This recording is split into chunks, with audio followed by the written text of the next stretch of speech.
हे आ गया, मैं आ गया फिर से नचाने। अरे यार, एजुकेशन की धुन पे सबको झुमाने के लिए मैं आ गया। हेडाई चलिए देखा जाए दोस्त, हम तो आबि गलियों, तू सब कहाँ छो। जय महाकाल, जय भोलेनाथ, आ जाइए। आबि गलिए दोस्त लोग, रउआ बिना हमार कौन सी औकात। हाँ आयो, समस्या समाधानकर्ता के रूप में बालक हमने पिछली कक्षा में देखा हुआ था। अब देखिए, समस्या समाधान अर्थात कोई भी समस्या, किसी भी प्रश्न को हल करने के लिए 6 साइंटिफिक मेथड की आवश्यकता होती है, जिनका 6 चरण स्टेप वाइज स्टेप, चाहे मैथ की पेडागोजी हो, मैथ शिक्षण शास्त्र या सीडीपी पेपर 1 पेपर 2 में पूछा जाता है। तो दोस्त, इसी को देखना है, यह 6 चरण होते कौन कौन से हैं। नंबर पहला, समस्या पहचानना।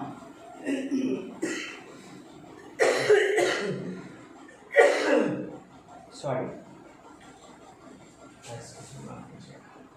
समस्या पहचानना अर्थात समस्या की पहचान। सबसे पहले समस्या होना अनिवार्य है, तभी तो उस पर कोई भी चीज़ चिंतन किया जाएगा। दूसरा, आंकड़े इकट्ठा करना, किस प्रकार से समस्या को हल किया जाए, आखिर कहाँ से है, ट्रिगोनोमेट्री से है, अलजेब्रा से है, या अलजेब्रिक एक्सप्रेशन, या बाइनोमियल थ्योरम, आखिर किस से है, नाउन से है, प्रोनाउन से है, एडजेक्टिव से है, आंकड़े इकट्ठा किया जाता है। संकल्पना निर्माण, तीसरा चरण संकल्पना निर्माण, और स्टेप नंबर 4 है हमारा संकल्पना पर प्रयोग, और 5वां स्टेप है प्राप्त परिणामों की दोबारा जांच। जब भी हम 3 घंटे का एग्ज़ाम देते हैं तो पुनः फिर से अंत में 5 मिनट 10 मिनट के लिए क्या करते हैं, पुनः दोबारा जांच करते हैं, और अंत में 6ठा है समाधान दे देना, और फाइनल रिजल्ट हम सबमिट कर देते हैं। तो इन 6 चरणों को देखेंगे, इन 6 चरणों को पुनः एक बार सुने। जैसे समस्या पहचानना, अर्थात समस्या पहचानना पूरी जिंदगी में मनुष्य को, यानी कि बालक को, बच्चे को समस्या से 2-4 हाथ होना पड़ता है। अर्थात समस्या मौजूद होना अनिवार्य है, तभी तो समस्या का समाधान आगे करेंगे। दूसरा है, अर्थात समस्या पहचानना मतलब क्वेश्चन को देना, ठीक। दूसरा है आंकड़े इकट्ठा करना।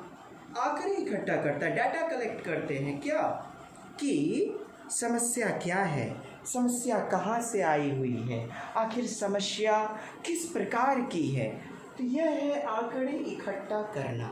तीसरा आपका है संकल्पना निर्माण, अर्थात संकल्पना मीन्स कॉन्सेप्ट, एक अवधारणा, एक रूपरेखा यानी फॉर्मेट, तो उसका खाका बनाते हैं कि समस्या को हल कैसे करेंगे, समस्या को हल कैसे करेंगे, यही तो संकल्पना निर्माण है। और संकल्पना को हल करने के लिए करने लगते हैं जब हम प्रयोग, तो हो जाता है संकल्पना पर प्रयोग, है ना। फिर 5वां स्टेप आपका प्राप्त परिणामों की दोबारा जांच करना। कई बार प्रयोग के परिणाम इत्तेफाक से आ जाते हैं, एक ही बार में कभी कभी सिद्धांत आ जाता है, और कई बार 2, 4, 10 बार लग जाते हैं।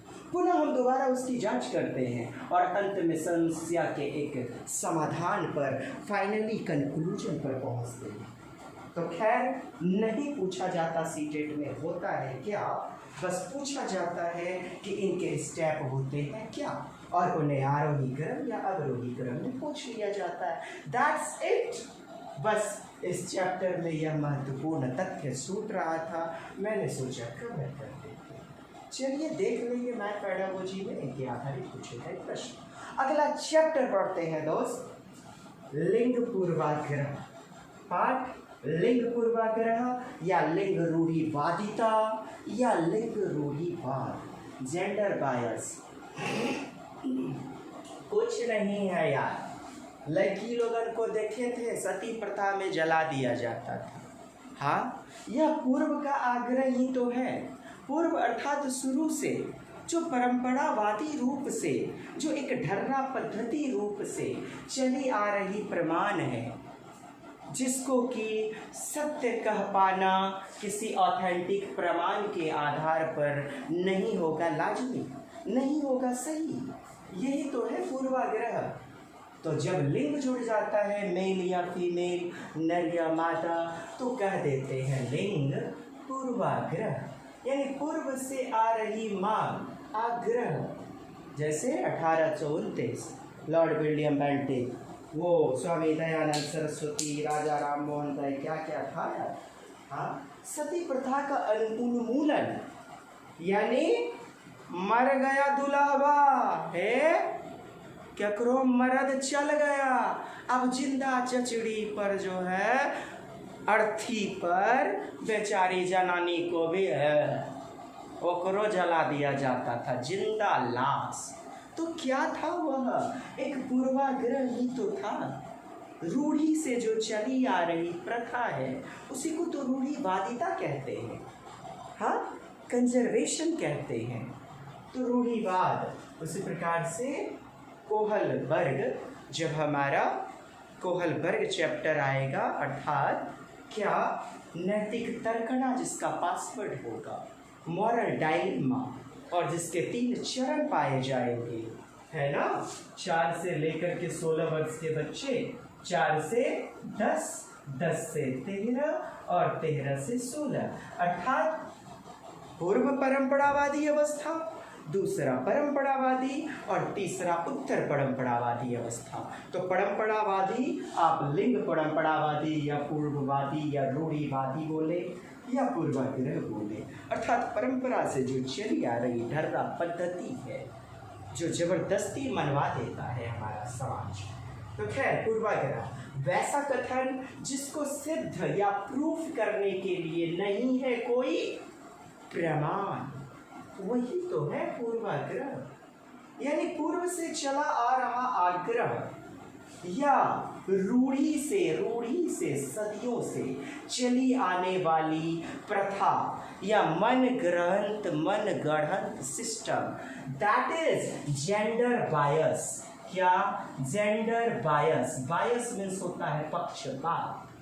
कैसे पक्षपात करता है क्वेश्चन सीटेट में, आइए जानते हैं दोस्त। जैसे आपको प्रश्न दे दिया जाता है कि लिंग पर आधारित कि लड़कियों को गृह विज्ञान पढ़ना चाहिए, लड़कों को गणित पढ़ना चाहिए या विज्ञान पढ़ना चाहिए। क्यों भाई? मैथ के साथ कॉपीराइट हुआ है क्या लड़कों का, कि लड़का के साथ ही वो निकल जाएगी? कौन? मैथ? या कोई ज़रूरी तो नहीं। आज लड़कियां भी तो देखिए मैथ के दौर में कितना बेहतरीन कर रहे हैं, कितना बेहतरीन कर रहे हैं अन्य क्षेत्रों में, हर क्षेत्र में। तो ऐसा नहीं कि लड़कियों को गृह विज्ञान एवं लड़कों को गणित मैथ लेना चाहिए। ऐसे प्रश्न आपको सीटेट पूछ करके अक्सर दिग्भ्रमित करता है और निम्नलिखित में से यह किसको इंगित कर रहा है? तो लिंग पूर्वाग्रह या जेंडर बायस हमारा अक्सर उत्तर हुआ है। प्रत्येक सीटेट में एक प्रश्न बनने इस चैप्टर से। बहुत छोटा चैप्टर है लेकिन बहुत दमदार, 1 से 2 नंबर प्रत्येक बार देकर जाता है। चलिए आगे देखें। जो केवल लिंग को देता है क्या? वरीयता या प्रधानता, वही तो है लिंग पूर्वाग्रह। यस और नो? चलिए जवाब आएगा यस। जैसे कई प्रश्न हैं, लड़कियों को होम साइंस लेना चाहिए, लड़कों को मैथ लेना चाहिए, लड़कियों को घरेलू कामकाज करना चाहिए या भोजन पकाना चाहिए, भीतर के काम करने चाहिए, और लड़कों को बाहर के काम काज या कमाने जाना चाहिए। तो निम्नलिखित में से क्या प्रदर्शित कर रहा है? What it is denoting? तो it is showing gender bias लिंग पूर्वाग्रह, जेंडर बायस लिंग पूर्वाग्रह को सूचित कर रहा है। तो इस प्रकार से आपको कई सारे प्रश्न बनते हैं, याद रखेंगे कि ये सारे प्रश्न आपके लिंग पूर्वाग्रह ऑप्शन के उत्तर कहलाएंगे।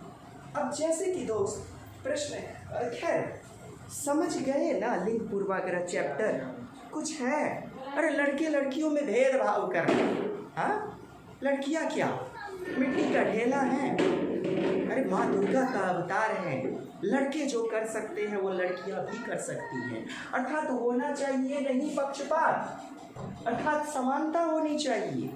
लेकिन आज भी लड़कियों को घर की साजो सजावट और रोटी तक ही सीमित माना गया है। यही तो है गलत, यही तो है गलत, यही तो है पक्षपात, यही तो है पूर्वाग्रह। अब देखिएगा दोस्त, जो प्रश्न पूछे गए हैं, जैसे एक प्रश्न आपका 3 टाइम्स रिपीटेड है कि जेंडर है, लिंग है, तो क्या है लिंग?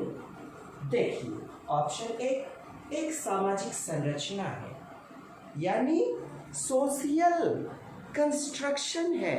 समाज ने जो निर्माण किया है वह संरचना है क्या? दूसरा, एक मनोवैज्ञानिक सत्ता है क्या? मनोवैज्ञानिक अर्थात साइकोलॉजिकल एक सिस्टम थोप दिया गया है क्या कि लड़कियां हैं तो क्या इतने पैसे लगेंगे, बेटी का जन्म हो गया है एकदम मुंह लटक करके ऐसे, अब भाई क्या करें, बेटी पैदा हो गई, तो क्या ये मनोवैज्ञानिक रूप से एक सत्ता है? तीसरा, एक आर्थिक अवधारणा है, वही इकोनॉमिकल कंडीशन वाली बात हो गई कि आर्थिक रूप से बेटी है तो खर्चा होगा, बेटा है तो ब्लैंक चेक है साहब। हाँ, क्या आर्थिक स्थिति है? बेटी है तो एकदम जाएगा चेक भरवा करके, और बेटा है तो ब्लैंक चेक है, चेक खोल करके आएगा। क्या ऐसी बातें होती हैं? यस और नो अपना उत्तर सेंड करेंगे। एक जैविक निर्धारक है, जैविक अर्थात बायोलॉजिकल नीड्स है क्या? क्या जैविक अर्थात बायोलॉजिकल नीड्स है? बायोलॉजिकल टर्म होगा क्या? एक जैविक निर्धारक है, एक जैविक निर्धारक है। तो देखें चारों में से अपना सही विकल्प का चुनाव करें। क्या हो जाएगा हमारा उत्तर? हाँ जी, कई बार यह प्रश्न रिपीट हुआ है। लोग कहेंगे सर यह उत्तर सही होगा, लेकिन एक बात बताएं, क्या हम लोग चाइल्ड डेवलपमेंट एंड पैडागोजी में, बाल विकास एवं शिक्षण शास्त्र में बायोलॉजी पढ़ रहे हैं जी? हाँ, लड़कियों एवं लड़कों, फिजिकल नीड्स, सेक्सुअल एक्टिविटीज़, क्या इन चीज़ों को पढ़ रहे हैं? ना। जैविक निर्धारक नहीं, सामाजिक संरचना होगा हमारा सही उत्तर। जैविक निर्धारक देखिएगा, सबसे पहले सामाजिक संरचना देखते हैं। आज समाज ने, हमारे सोशल अर्थात हमारी सोसाइटी ने एक प्रकार की बना दी है संरचना। क्या लड़का 10 बजे 12 बजे 1 बजे तक मोटरसाइकिल लेकर के गायब है, कोई फर्क नहीं पड़ता, कोई पूछने वाला नहीं है। लेकिन बेटी घर से बाहर है 6 बजा तो गे कजली बेटी कहाँ चले बेटा, आगे माँ कले जाके टुकरा गे बेटा, बेटा समाज खराब है बेटा, जमाना खराब है बेटा, इतना देर तक न रहियो बेटा, हे बेटी जीन्स पहन के जा रही हो तुम, समाज क्या कहेगा बेटा, गे भैयो दादा, ऐसे ना बेटा, ऐसे ना बेटी, ऐसे नहीं करते हैं, ऐसे ऊंच नीच हो जाएगी, कल के दिन में नाक कहाँ दिखाएंगे, नाक कट जाएगी अपनी। ये सारी बातें बोल के हमारा समाज लड़कियों को दबा देता है। तो सामाजिक संरचना, जबकि रजवा रहे, रबिया जी हुए, हाँ, कि फुलटूस कुमार है कि छोटवा रहे, उसको कोई रोकने टोकने वाला नहीं है। किट्टी पार्टी कर रहा है, बर्थडे कर रहा है, 12 बज गया रात का, एक को फोन भी बपुआ जी मैयो जी ने घुमाएगा कि बेटा कहाँ है बेटा, ऊंच नीच हो जाएगा बेटा, ऐसा कुछ नहीं। हाँ, तो लड़कियां जबकि शुरू से होती हैं बाल्यकाल से शैशवावस्था से मेधावी, और उनका शारीरिक होता है विकास ज़्यादा, है ना, और वो जल्दी हो जाती हैं मैच्योर, घर की ज़रूरतों को, मैच्योरिटी, परिपक्वता को एक बेटे की वनस्पत बेटियां जल्दी समझ जाती हैं, घर की जिम्मेदार नागरिक बन जाती हैं। अर्थात बचपन से ही उनकी मेधा शक्ति लड़कों से पाई जाती है अधिक, लेकिन फिर भी हमारा संकुचित समाज, हमारा संकीर्ण समाज लड़कियों पर बंदिशें लगा लगा करके, रोका टोकी लगा लगा करके उनको समाज के दायरे में देता है बांध। यही तो है सामाजिक संरचना। क्या जेंडर है या लिंग है, तो एक सामाजिक संरचना है, नीड, सोशल एक कंस्ट्रक्शन है हमारा लिंग, जो कि समाज मापदंड तय करता है। ना बेटी को पटना नहीं भेजेंगे पढ़ने के लिए, आगे मैयो बड़ी दूर, इतना दूर कोई ऊंच नीच हो जाएगी तब। अब बेटा जो करना है करो, कोटा चले जाओ, अमेरिका चले जाओ पढ़ने, कोई फर्क नहीं पड़ता है। तो उनका विकास जाता है रुक, चाहे शारीरिक विकास हो, मानसिक विकास हो, भ्रूण में ही उनकी हत्या कर दी जाती है। तो समाज के ही तो द्वारा नियम, मापदंड, कायदे कानून बनाए जाते हैं। अतः होगा हमारा 1 इज द राइट आंसर। चर्चा करता हूँ दोस्त दूसरे विकल्प पर। एक मनोवैज्ञानिक सत्ता है। मनोवैज्ञानिक सत्ता अर्थात साइकोलॉजिकल टर्म, तो साइकोलॉजिकल टर्म है, लेकिन यह मनोविज्ञान भी किसकी बनाई हुई देन है? समाज की ना।